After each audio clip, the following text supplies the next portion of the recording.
počiatku bolo všetko dokonalé. Stvoril anjelov, bytosti svetla a dokonalosti, aby ho oslavovali a plnili jeho vôľu.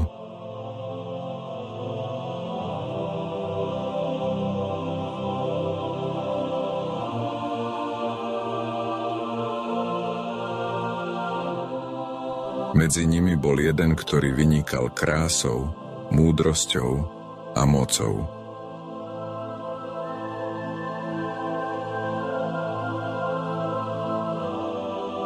Jeho meno bolo Lucifer, nositeľ svetla.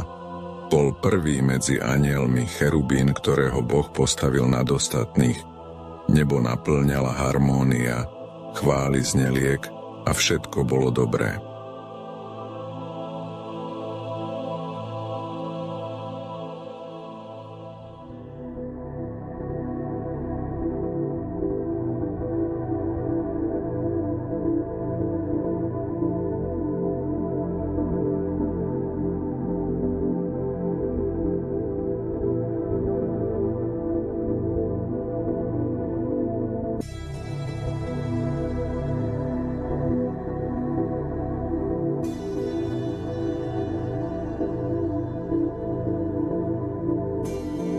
Ale v srdci Lucifera sa začalo rodiť niečo temné. Zatúžil po sláve, ktorá patrila len Bohu. Pýcha ovládla jeho mysel. Povedal si: povznášam svoj trón nad hviezdy Božie, budem sedieť na vrchu zhromaždenia, budem ako najvyšší. Jeho túžba pomoci bola taká veľká, že začal zneužívať svoj vplyv medzi anjelmi. Lucifer presviečal mnohých, že Boh je nespravodlivý, že jeho vláda nie je dokonalá. Získal si tretinu nebeských bytostí, ktoré mu verili a pripojili sa k jeho vzbure. A prišiel deň, keď sa Lucifer postavil pred Boží trón. Povedal: neuznám tvoju vládu, budem vládnuť ja. Bolo to prvé vzopretie v stvorení, prvý akt zrady voči stvoriteľovi.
Všetko je tu dokonalé, ale niečo mi stále chýba.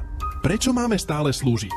Prečo sa musíme neustále klaňať a pokorne plniť vôľu, ktorá je cudzia našim vlastným myšlienkam? Vždy si mal tie najväčšie pochybnosti, Lucifer. Ale to je náš údel, nie? Byť tými, ktorí plnia príkazy. Kto sme, ak nie sluhovia? Služobníci? Služobníci? Ak to naozaj sme, potom by sme mali byť niečím viac, než len bezduchými nástrojmi. Nie je to len o slúžení, je to o slobode. O možnosti vytvárať vlastný osud, vlastné rozhodnutie. Kto určuje, čo je správne a čo je zlé? Prečo nás neuznávajú ako rovnocenných? Lucifer, tvoja výzva je tvoje prekliatie. Ale možno máš pravdu. Prečo by sme mali byť len stvoreniami, ktoré niekto ovláda? Prečo sa nepostavíme a neprekážeme svetu našu pravú moc? Máme silu, ktorú nám on nikdy neuzná. Pozri sa na seba, Lucifer. Si jeden z najväčších, ak nie najväčší, z nás všetkých. A predsa vždy v pozadí. A všetko preto, lebo sme obmedzovaní jeho pravidlami.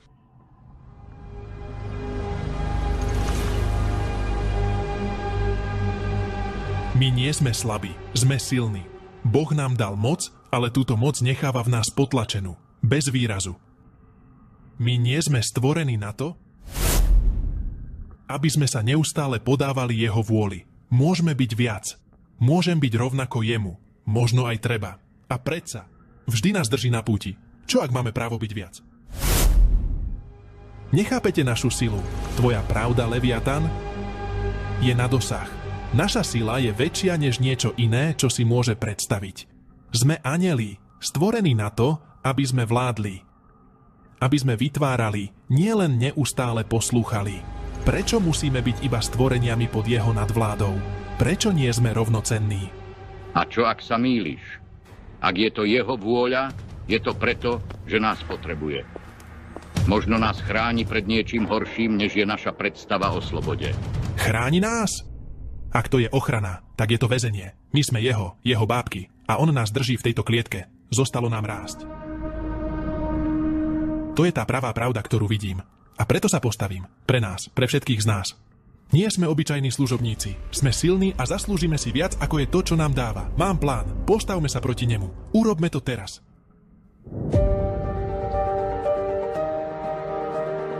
Nebeská vojna sa začala.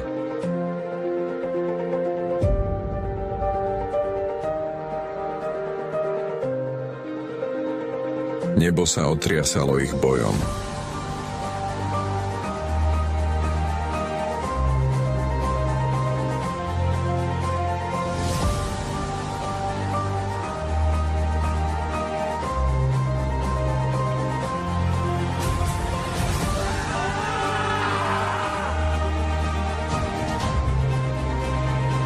Lucifer presvedčil mnohých anjelov.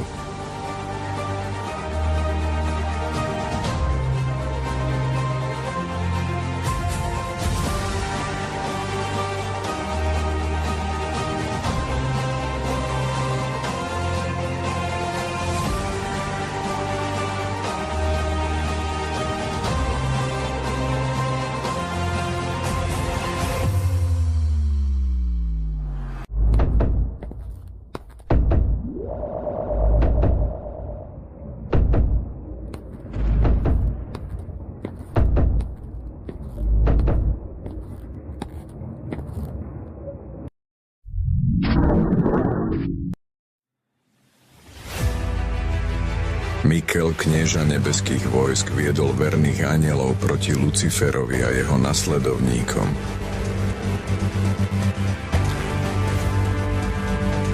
Ale vzbúra nemohla obstáť proti Božej moci. Boh vyriekol rozsudok.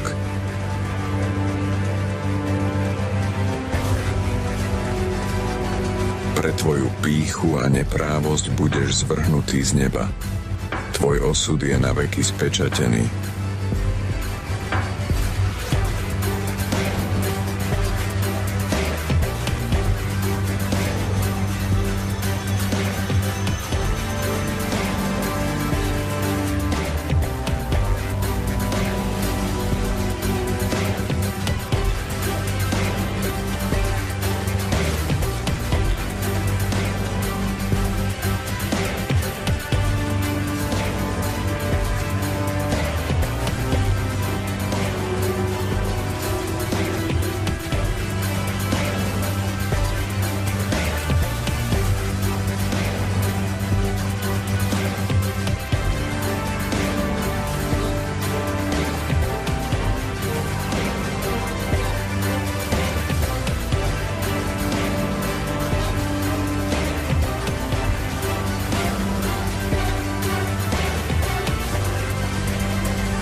Lucifer, kedysi nositeľ svetla, bol vyhnaný z neba. Stal sa satanom, protivníkom a jeho nasledovníci padli s ním. Od tej chvíle už nikdy nebolo nič rovnaké.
Luciferova vzbura zanechala hlbokú jazvu v stvorení. Zasľúbil si, že bude bojovať proti Božím plánom a oklame ľudstvo, ktoré Boh miloval. Ale aj keď sa temnota šírila, Boh zasľúbil víťazstvo. Jeho kráľovstvo je večné a jeho spravodlivosť neochvejná. Príbeh sa nekončí vzburou. Príde deň, keď Boh zničí všetku temnotu a jeho kráľovstvo zavládne na veky. Táto pravda je nezmeniteľná. Boh je víťaz. Na počiatku nebolo nič, len ticho, len temnota. A potom prehovoril Boh: buď svetlo, a svetlo zaplavilo temnotu. V 6 dňoch Boh formoval všetko, čo dnes poznáme. Nebesia a zem, moria a hory.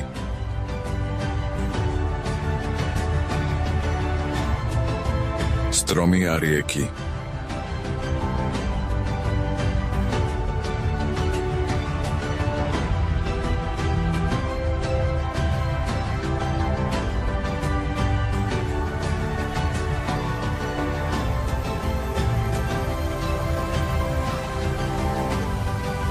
Stvoril každú živú bytosť, ryby, vtáky, zvieratá, všetko podľa svojho druhu. A na 6. deň Boh vzal prach zeme a stvoril človeka na svoj obraz. Adama. A potom Eva, spoločníčka, 2 duše, dokonalé, stvorené z lásky. Boh videl všetko, čo stvoril, a bolo to veľmi dobré. To nie je len príbeh, je to začiatok, počiatok všetkého.